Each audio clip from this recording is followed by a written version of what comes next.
Listen to me. Listen up. She's a lawyer.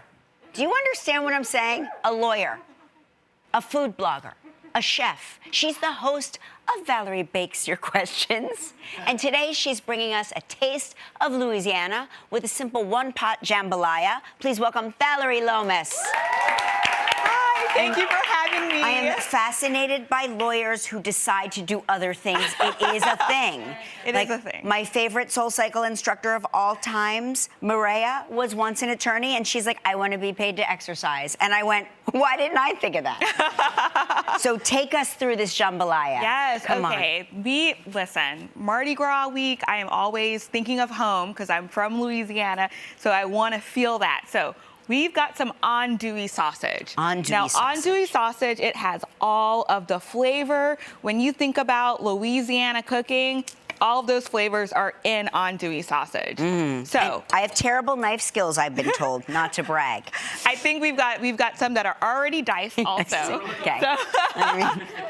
So I'm just gonna put some oil in my Dutch oven. Got it. And I'm gonna add our andouille. And listen, if you don't eat pork, you can totally do turkey or chicken andouille sausage. No big deal. No big deal. You can do vegan sausage. And if you can't find andouille, chorizo is a great option also.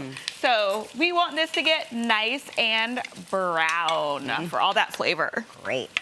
And so next, we're gonna add what's called the Holy Trinity in Louisiana cooking, and that's onion, celery, and bell pepper.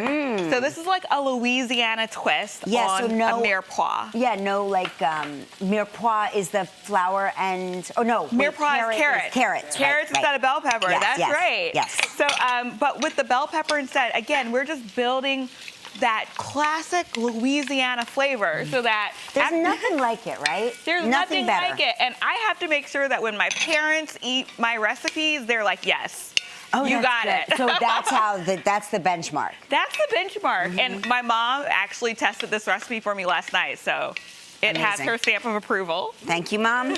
Thank you very much.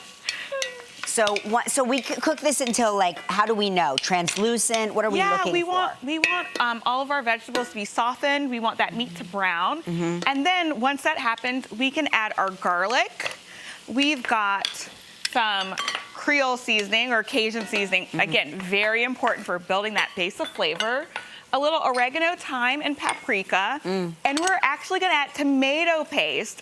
So some people call this a red jambalaya because we're adding tomato paste, whereas that's a little bit more of a Creole style, whereas the Cajun style isn't gonna have that tomato. Oh, really? Really, yeah. And my dad makes it Cajun style, and he's like, oh, you just need a big black pot, and you can go outside and cook it over a fire, because I mean, jambalaya is like a community thing. But if you're cooking at home, a Dutch oven works great. You could also use a cast iron skillet.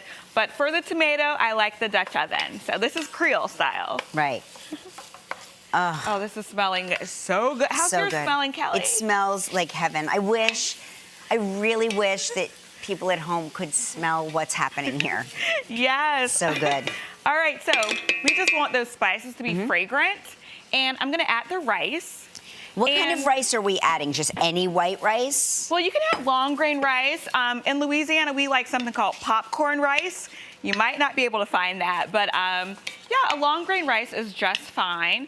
And I just want that rice to be coated with all those spices. Then we're gonna add a little chicken stock to deglaze. And once we kind of deglaze the bottom of our pan, you got it. Whoops.